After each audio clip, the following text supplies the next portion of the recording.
नमस्कार, स्वागत है आपका। मैं हूं आपके साथ सुमित गुप्ता। आप देख रहे हैं 20 मिनट में 20 खबर। इस बुलेटिन में हम आपको प्रदेश से लेकर देश के अलग अलग हिस्सों की खबर दिखाएंगे। साथ ही आपको यह भी बताएंगे कि दुनिया भर में क्या कुछ चल रहा है। तो चलिए शुरू करते हैं 20 मिनट में 20 खबरों का सिलसिला। सबसे पहले खबर अपने प्रदेश राजस्थान की। प्रतापगढ़ जिले में राष्ट्रीय पक्षी मोर की तादाद लगातार घट रही है। साल 2018 में 1078 मोर की संख्या के मुकाबले वर्तमान में ये संख्या 749 रह गई है। ये पिछले 5 सालों की सबसे कम संख्या है।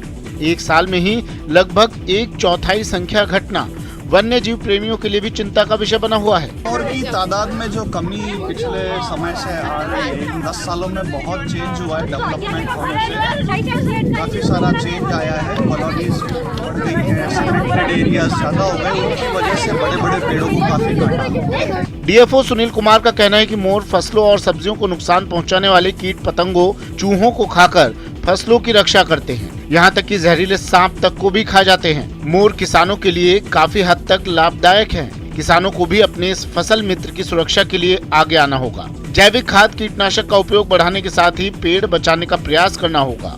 हमारी कृषि पद्धति जो इनऑर्गेनिक फर्टिलाइजर और पेस्टिसाइड के ऊपर डिपेंडेंट हो गई है, उसका खामियाजा न हमारे हेल्थ को भुगतना पड़ रहा है, परंतु इसके साथ साथ हमारे जो पर्यावरण है, जीव जंतु हैं, पक्षी हैं, उनको भी इसका खामियाजा भुगतना पड़ रहा है। गौरतलब है कि मोर को कैद करना, मारना, फंदा लगाना और शिकार करना अपराध है। अपराध करने वाले व्यक्ति को बिना वारंट गिरफ्तार और धारा 51 के अंतर्गत 3 साल की सजा और 25,000 रुपए का जुर्माना तक होता है।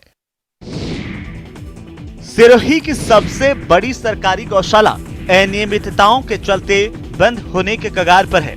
4000 बीघा से भी ज्यादा भूमि पर बनी अर्बुदा गौशाला में फिलहाल 530 गायें हैं, जिसकी देखरेख के लिए कई कर्मचारी हैं, लेकिन जिला प्रशासन से इन्हें समय पर भुगतान नहीं मिल रहा। जी हां, सिरोही की सरकारी गौशाला बिना प्लानिंग के चल रही है, जिसका खामियाजा वहां पर काम कर रहे मजदूर और ग्वाले उठा रहे हैं। बताया जा रहा है कि पिछले 3 महीनों से यहां पर काम कर रहे मजदूरों और ग्वालों को भुगतान नहीं मिल रहा, जिससे मजदूर बहुत जल्द गौशाला से पलायन करने की योजना बना रहे हैं। जिला प्रशासन के अधिकारियों को यहाँ के कर्मचारियों द्वारा कई बार सूचित किया गया है, लेकिन जिला अधिकारियों का लापरवाह रवैया जो है, उनकी हट धर्मिता खुल कर सामने आ रही है। पिछले 3 महीने से यहाँ पर गौशाला की नई सुध ली है। यहाँ पर जो आज जो मामला नया सामने आया है, यहाँ पर एक ठेकेदार द्वारा यहाँ पर चारा डाला जाता है, लेकिन पिछले 3 महीने से जो पंचायत समिति की जो वीडियो है, उनके द्वारा भुगतान नहीं करवाया जा रहा है और दफ्तरों के लगातार चक्कर कटवाए जा रहे हैं, जिससे जो है आज जो है इनका चारा रोक दिया गया है, जिससे कई जो गोवंश जो है भूखे मरने की भी कगार पर आ जाएगा। एक बार फिर वन अधिकार कानून को लेकर ग्रामीण और वन विभाग आमने सामने हैं। तस्वीरें राजसमंद की हैं। कुंभलगढ़ क्षेत्र में प्रस्तावित कुंभलगढ़ अभयारण्य क्षेत्र की परिधि में वन विभाग ने बाउंड्री वॉल का निर्माण शुरू कर दिया है। वहीं दूसरी ओर ग्रामीणों को अपनी जमीन जाने का डर सता रहा है। मिली जानकारी के मुताबिक राजसमंद जिले के 4 भुजा तहसील के कोयला गांव के ग्रामीणों ने वन विभाग पर खातेदारी जमीन हड़पने का आरोप लगाते हुए जिला कलेक्टर को ज्ञापन सौंपकर न्याय की गुहार लगाई है। बड़ी संख्या में गांव के लोग कलेक्ट्रेट पहुंचे, जिनमें काफी संख्या में महिलाएं भी शामिल थी। कोयला गांव के ग्रामीणों ने आरोप लगाया है कि वन विभाग जमीन पर अतिक्रमण कर उन्हें उनकी जमीन से बेदखल करने की कोशिश कर रहा है। गांव के लोगों का कहना है कि जिस जमीन पर वन विभाग अपना हक जता रहा है, उस जमीन का दस्तावेज उनके पास है। वहाँ पर पीढ़ियों से जब से गांव बसे हुए, उनके खातेदारी की जिम्मे कमा रहे खा रहे वर्षों से, कभी कोई परेशानी नहीं थी। थोड़े समय बाद उधर जंगलात कायम हुई और जंगलात वालों ने पहले अपनी कच्ची सीमाएं बनाई, उसके बाद उन्होंने पक्की सीमाएं बनाई। 12 बजे लेट नहीं और 3 बजे भेंट नहीं। जैसलमेर नगर परिषद के अधिकारी और कर्मचारी इसी फॉर्मूले पर काम करते हैं। ये सिर्फ आरोप नहीं बल्कि सच्चाई है। लोगों का कहना है कि नगर परिषद का एक भी अधिकारी या कर्मचारी समय से ऑफिस नहीं पहुंचता। दरअसल लगातार मिल रही शिकायतों के बाद न्यूज़ 18 राजस्थान की टीम नगर परिषद कार्यालय पहुंची तो नजारा चौंकाने वाला था। कार्यालय समय के 15 मिनट बाद जब टीम नगर परिषद कार्यालय पहुंची तो नजारा देखकर चौंक गई। कार्यालय की अधिकतर शाखाओं पर ताले जड़े थे। जो शाखाएं खुली थी वहां से अधिकारी और कर्मचारी नदारद थे। नगर परिषद अभियंता का जो चैम्बर है, मैं यहाँ की भी तस्वीरें दिखाना चाहूँगा कि किस तरह से जो है वो यहाँ पर जो विभाग है उसमें कर्मचारी नहीं बैठे हैं, कुर्सियाँ खाली है। लोग सुबह 9:30 बजे आना शुरू हो जाए तो किस तरह यहाँ पर मैनेज होगा, क्योंकि 9:30 बजे यहाँ पर जो है वो कर्मचारी ही नहीं पहुँचते। ऐसी कुछ स्थितियाँ जो है वो भूमि शाखा की भी है। भूमि शाखा जहाँ पर यहाँ पर अभी भी यहाँ पर देखिए ताला जड़ा है। कैमरामैन को कहूँगा कि वो आपको दिखाए कि किस तरह से यहाँ पर जो है सुबह के 9:45 बजने आए हैं, 9:30 बजे यहाँ पर जो है वो कार्यालय खुलने का समय है, लेकिन अभी तक जो है वो ताले जड़े। अजमेर शहर में बढ़ती वाहन चोरी की वारदातों को रोकने के लिए एसपी विकास शर्मा की चलाई जा रही मुहिम को कामयाबी मिल रही है। क्रिश्चियन थाना पुलिस ने वाहन चोर गिरोह के 3 शातिर चोरों को गिरफ्तार करने का दावा किया है। पुलिस ने गिरोह के कब्जे से चोरी की 7 बाइक भी बरामद की है। पुलिस थाना क्रिश्चियनगंज और डीएसटी टीम ने संयुक्त रूप से कार्रवाई की है और उस कार्रवाई में 7 मोटरसाइकिल में 3 वाहन चोर जिन्होंने मोटरसाइकिल चोरी की है उनको हमने गिरफ्तार करने में सफलता प्राप्त की है। जानकारी के मुताबिक पुलिस ने स्पेशल टीम की मदद से 3 शातिर चोरों को गिरफ्तार किया। तीनों अभियुक्त एक ही गांव के रहने वाले हैं जो जेएलएन अस्पताल के आसपास के इलाके में रैकी कर वारदात को अंजाम देते थे। वारदात के बाद शातिर अपने गांव लौट जाते थे और वहां जाकर बाइक का मास्क हैंडल, सीट कवर और टंकी बदल देते थे ताकि वाहन की पहचान न हो सके। पुलिस ने इस मामले में पाली निवासी एहसान खान, भंवरलाल वैष्णव और श्यामलाल को गिरफ्तार किया है। फिलहाल तीनों आरोपियों से गहनता से पूछताछ की जा रही है, जिससे और भी वारदातों का खुलासा होने की उम्मीद है। करौली के कैमला गांव की एक दृष्टिहीन महिला और उसका बुजुर्ग पति दर दर भटकने के लिए मजबूर हैं। बेबस इंसाफ के लिए जगह जगह दस्तक दे रहे हैं, लेकिन कहीं कोई सुनवाई नहीं हो रही। तभी एसडीएम साहब मेरी सुनवाई करो का एक बोर्ड हाथ में थामे महिला और उसका वृद्ध पति कलेक्ट्रेट में फरियाद लगाने के लिए भटकता दिखाई दिया। बेबसों के मुताबिक दबंगों ने उनकी जमीन पर कब्जा कर लिया है, जिसके बाद प्रशासन से न्याय की गुहार लगाने के लिए यहाँ वहाँ भटक रहे हैं, मगर प्रशासन कोई कार्रवाई नहीं कर रहा है। कैमला के रहने वाले द्वारका प्रसाद ने बताया कि दबंगों ने न सिर्फ उनकी भूमि पर कब्जा कर लिया बल्कि उनकी फसल भी काट ले गए। उन्होंने नादौती एसडीएम को लिखित शिकायत भी दी, लेकिन दबंगों के खिलाफ कोई कार्रवाई नहीं हुई। झगड़ेबाजी करें और क्या कह रहे, हमार कोई बानी है गले, हमको आज लड़ते लड़ते लड़ते लड़ते 40 साल से कमाई को बेई खा रहे हैं। कौन खा रहा है? मेना। अच्छा, और एक मेना और एक बड़ाई है। प्रदेश के सबसे बड़े एसएमएस अस्पताल में मरीजों को बड़ी राहत मिलने वाली है। अस्पताल में जल्द ही 6 करोड़ रुपए की लागत से डिजिटल सब्सट्रैक्शन एंजियोग्राफी मशीन लगने वाली है। मशीन के लिए अस्पताल में जगह चिन्हित होने के साथ ही लगाने का काम भी शुरू हो चुका है। इस मशीन से मरीजों को काफी राहत मिलने वाली है। डॉक्टर्स के अनुसार अब तक विभिन्न प्रोसीजर में चीरफाड़ करनी पड़ती थी, लेकिन इस मशीन के कारण चीरफाड़ और उसके बाद इन्फेक्शन का खतरा कम हो जाएगा। तो इसका फ़ायदा ये होता है कि एक तो अपन की दवा की डोज बहुत कम हो जाती है, दूसरी बात ये होती है कि दवा पूरे शरीर में नहीं फैलती, केवल ट्यूमर तक ही लोकेटेड रहती है, और तीसरी बात कि दवा की वहाँ ट्यूमर में कंसंट्रेशन बहुत ज़्यादा हो जाती है, तो वो वहाँ पे अच्छा इफेक्ट करती है। फिलहाल इस तरह की मशीन एम्स जैसे चिकित्सा संस्थानों के पास ही उपलब्ध है। सरकारी स्तर पर पहली बार प्रदेश के सबसे बड़े एसएमएस अस्पताल में मशीन उपलब्ध होने जा रही है। एसएमएस अस्पताल के अधीक्षक डॉक्टर विनय मल्होत्रा ने बताया कि medicine, surgery, urology, paediatrics, gastroenterology, gastro surgery जैसे विभागों के मरीजों को फायदा होगा। Machine rural electrician corporation mister Sanjay Malhotra जो हमारे राजस्थान कैडर के आईएएस रहे हैं, उन्होंने हमें दी है, जिससे कि एसएमएस के सब मरीजों को बहुत ज़्यादा फायदा होने वाला है। ये मशीन करीब 1.5-2 महीने में इंस्टॉल हो जाएगी।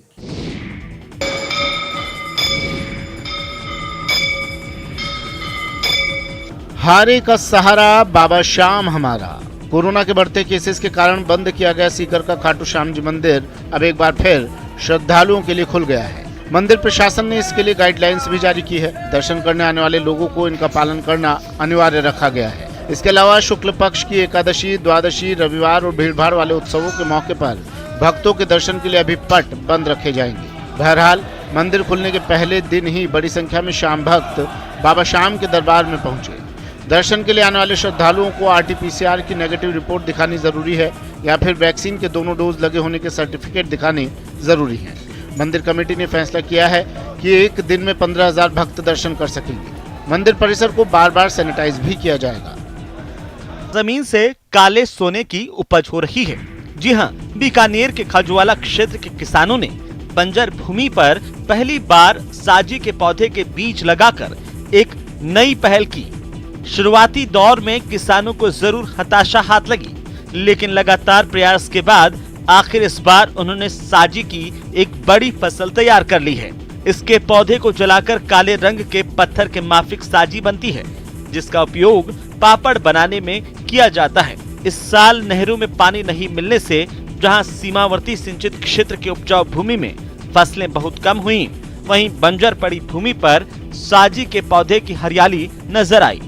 इसको हम 2-3 साल से कर रहे हैं। ये हमारे खजुआड़ा क्षेत्र में जो लवणीय जमीन है, जहाँ नमक की मात्रा है, क्योंकि हमारे यहाँ पानी की कमी है, पानी की कमी होने के कारण नमक है वो ज़मीन के ऊपरी सतह में आ गया, जिससे ज़मीन बंजर होती जा रही है। उसमें इसको हमने लगाया है। गौरतलब है कि साजी अब तक बड़ी मात्रा में पाकिस्तान से आयात की जाती थी। कई बार ये तस्करी के माध्यम से भी अफगानिस्तान के रास्ते भारत पहुंचती थी, जिससे यहाँ के व्यापारियों को काफी आर्थिक नुकसान उठाना पड़ता था। कोरोना काल के पहले लॉकडाउन के दौरान साजी के भाव आसमान में पहुंच गए थे।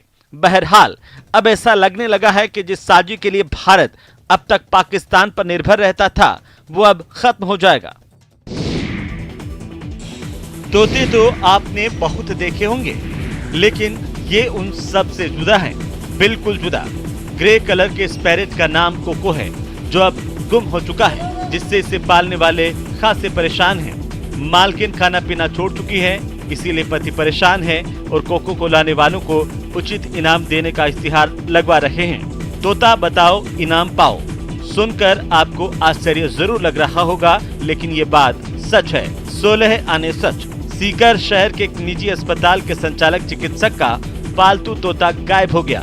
तोते के गायब होते ही उसे ढूंढने की कवायद भी जोर शोर से की जा रही है। अगर तोते की कोई जानकारी देता है तो उसको इनाम भी देने की घोषणा की गई है। दरअसल डॉक्टर वीके जैन हॉस्पिटल में पिछले 2 साल पहले एक ग्रे पैरेट प्रजाति का पालतू तोता लाए थे, जिसका नाम कोको रखा गया।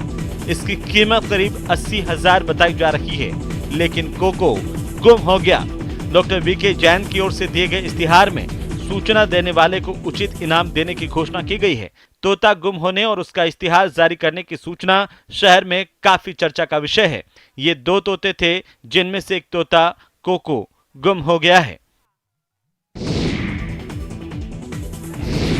दुर्घटना से रखनी है दूरी तो हेलमेट है सबसे जरूरी। जानता है देश का हर एक बच्चा, सबसे जरूरी सड़क सुरक्षा। यातायात नियमों का पालन नहीं करने से आए दिन हादसे होते हैं। इसके लिए पुलिस प्रशासन की ओर से समय समय पर जागरूकता अभियान चलाया जाता है। स्टूडेंट्स भी नुक्कड़ नाटक के जरिए लोगों को सड़क सुरक्षा के प्रति जागरूक करते हैं। जागरूकता कार्यक्रम में सड़क पर दुपहिया वाहन चलाते समय हेलमेट लगाकर चलने, 4 पहिया वाहनों में सीट बेल्ट लगाने, नशा करके गाड़ी न चलाने, अपनी लेन में चलने और ट्रैफिक सिग्नल का पालन करने की अपील की जाती है। तस्वीरें 12 की हैं, जहां यातायात पुलिस ने शहर के विभिन्न चौराहों पर नुक्कड़ नाटक का आयोजन कर जनता को सुरक्षित यातायात का संदेश दिया। यातायात प्रभारी मान सिंह ने बताया कि सड़क दुर्घटनाओं में कमी लाने के उद्देश्य से ये जन जागरूकता अभियान चलाया जा रहा है। इसी सिलसिले में शहर के 4 मूर्ति चौराहा, प्रताप चौक और दीनदयाल पार्क पर लोक कलाकारों ने नुक्कड़ नाटक कर सुरक्षित यातायात का संदेश दिया।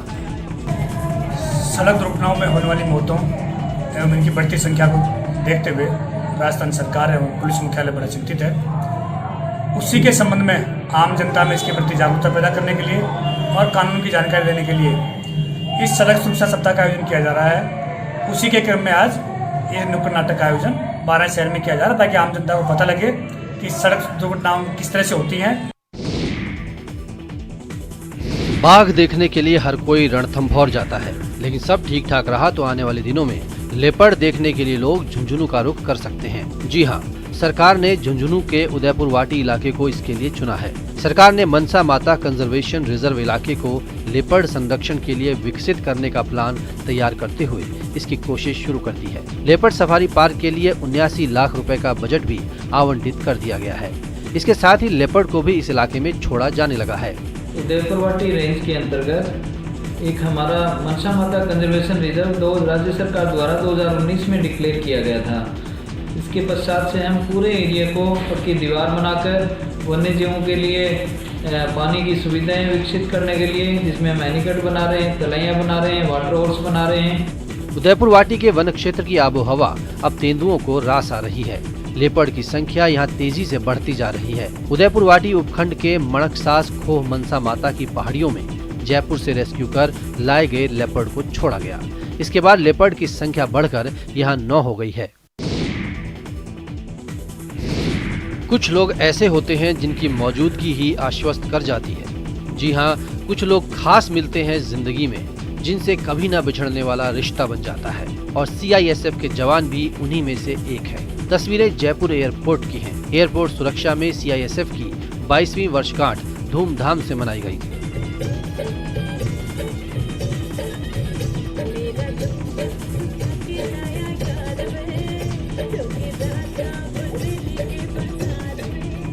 दरअसल 1990 के दशक में जब उदारीकरण का दौर शुरू हुआ तो घाटे में चल रहे कई संगठनों को बंद करने पर विचार किया जाने लगा, लेकिन तभी कंधार प्लेन हाईजैक कांड हो गया, जिसके बाद सरकार ने CISF को देश के सभी एयरपोर्ट्स की सुरक्षा का जिम्मा सौंप दिया। इस समय कंधार हाईजैक का इंसिडेंट हुआ, दो it was an unfortunate incident sir, but it was a blessing in disguise for CISF। It became a blessing in disguise, और भारत सरकार ने डिसाइड किया कि हिंदुस्तान के सारे एयरपोर्ट्स की सुरक्षा इन्फॉर्म होगी और सारी सुरक्षा CISF करेगी।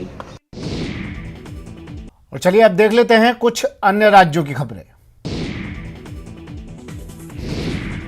हिमाचल प्रदेश की पर्यटन नगरी मनाली इन दिनों किसी जन्नत से कम नहीं नजर आ रही। ऊंचे ऊंचे पहाड़ और उन पर बिछी बर्फ की सफेद मोटी चादर इसकी खूबसूरती में 4 चांद लगा रहे हैं। मनाली सहित आसपास के क्षेत्रों में बीते दिनों हुई ताजा बर्फबारी के बाद अब यहां का मौसम सुहाना हो गया है, जिसके बाद यहां की तस्वीरें मन को मोह लेने वाली हैं, जिन्हें देखकर ऐसा लग रहा है जैसे प्रकृति ने अपना रूप निखारा हो। बर्फ से ढके पहाड़ और ऊपर नीला आसमान पर्यटकों को अपनी ओर आकर्षित कर रहा है। घाटी में बीते दिनों हुई बर्फबारी के बाद मनाली के पर्यटन स्थल पर्यटकों से गुलजार हैं। बात करें यदि पर्यटन स्थल सोलंग नाला की, तो ये स्थान हमेशा से ही पर्यटकों की पसंदीदा जगह रही है। इन दिनों यहाँ पर्यटकों की खासी भीड़ देखने को मिल रही है। पर्यटक यहाँ पर पहुंचकर बर्फ के बीच खूब अठखेलियां कर रहे हैं और साहसिक गतिविधियों का भी जमकर लुत्फ उठा रहे हैं। मस्त, सबको करना चाहिए, वन टाइप एक्सपीरियंस है ये। मुझे तो बहुत मजा आया और व्यू इतना प्यारा है, आई लव दैट। मैं इमेजिन तो कर चुके थे हम कि बर्फ़ तो होगी, बट जो एंजॉय किया है वो हमारी उम्मीद से बहुत ज़्यादा है और अभी भी करना बाकी है, जैसा कि आप देख रहे हैं। और स्नो काफ़ी है और मैं रिकमेंड करूँगा कि सब एक बार ज़रूर आएँ यहाँ पे। हिमाचल प्रदेश में NHM अनुबंध कर्मचारी संघ ने सरकार के खिलाफ मोर्चा खोल दिया है। शिमला के IGMC में किसी भी मरीज की जांच नहीं की गई। IGMC में प्रतिदिन 60 से 70 मरीजों के टेस्ट किए जाते हैं। मरीजों के टेस्ट NHM कर्मचारी ही करते हैं। कर्मचारियों ने ऑफिस के बाहर असुविधा के लिए खेद है का पोस्टर लगा रखा है और किसी भी मरीज की जांच नहीं की। NHM संघ की सलाहकार संगीता चंदेल और सुलोचना ने कहा कि हड़ताल को लेकर सरकार को 5 जनवरी को अल्टीमेटम दे दिया था।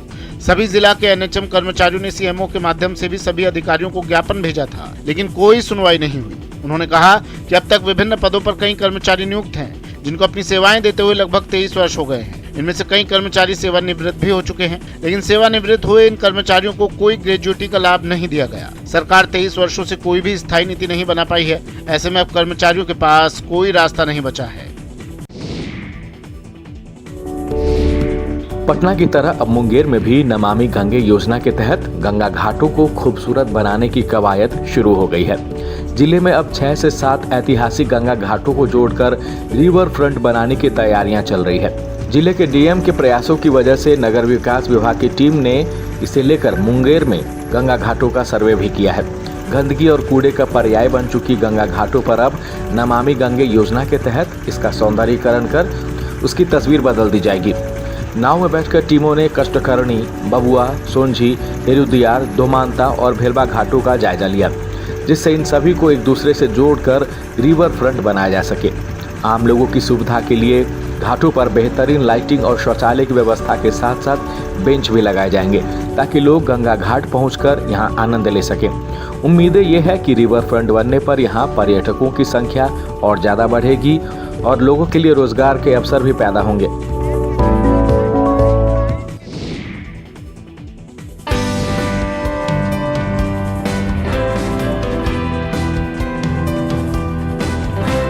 दंतेवाड़ा में अब गाय सांडों की जगह बिछियां ही जन्म देंगी। इसके लिए नई तकनीक से कृत्रिम गर्भाधान किया जाएगा। डेयरी उद्यमियों और पशुपालकों की मदद के लिए इस तकनीक का सहारा लिया जा रहा है। प्रशासन की ओर से पहल की गई है। बताया जा रहा है कि दंतेवाड़ा में पहली बार इस तकनीक का इस्तेमाल किया जा रहा है। इस तकनीक के जरिए 2400 गायों का कृत्रिम गर्भाधान किया जाएगा। पशुपालकों और आम लोगों को इस योजना की जानकारी देने के लिए प्रचार रथ भी निकाला गया है। इस योजना से पशुपालकों की आमदनी में इजाफा होगा।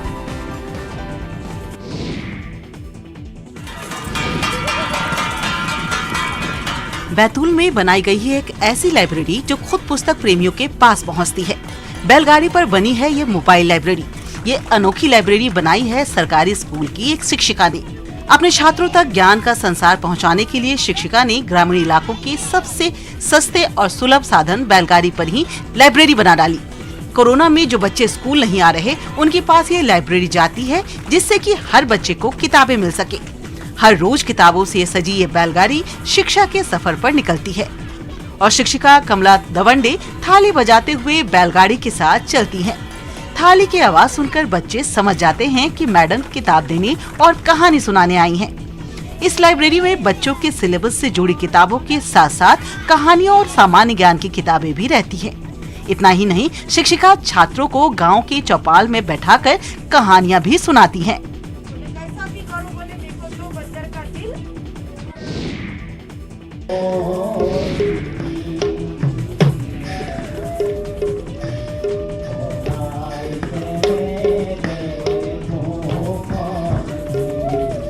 भारत की आध्यात्मिक और सांस्कृतिक विरासत अभिभूत करने वाली है। तस्वीरें इस बात की तस्दीक करती हैं। लौकिक का अलौकिक से मेल कराने वाली।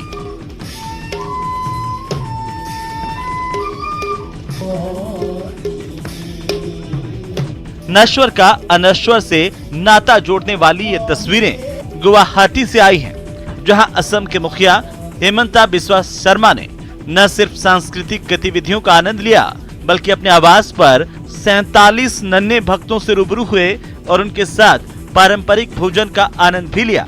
ये नन्हे वैष्णव माजुली से गुवाहाटी पहुंचे थे।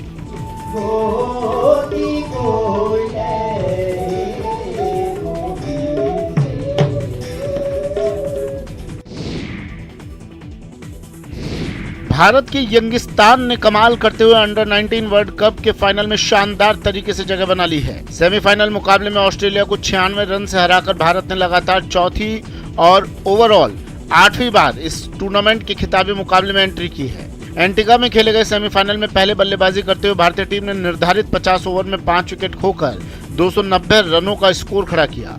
भारत की ओर से कप्तान यश धुल ने शानदार 110 रन बनाए, वहीं शेख रशीद ने 94 रनों की पारी खेली।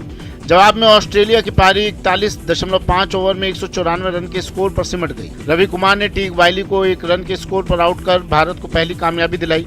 उसके बाद अंगकृष रघुवंशी ने कोरी मिलर को 38 रन के स्कोर पर आउट किया। वहीं मिकी ओस्तवाल ने कैंपबेल केलावे को 30 रन के स्कोर पर पवेलियन की राह दिखाई। कप्तान कूपर कैनोली सिर्फ 3 रन बना सके, उन्हें निशांत सिंधु ने आउट किया। इसके बाद कंगारू टीम संभल नहीं पाई। ऑस्ट्रेलिया की ओर से लाचलन शॉ ने सबसे ज्यादा 51 रन बनाए। धुल को प्लेयर ऑफ द मैच चुना गया। अब खिताबी भिड़ंत में भारतीय टीम का मुकाबला 5 फरवरी को इंग्लैंड से होगा। फिलहाल इतना ही, दीजिए इजाजत, नमस्कार।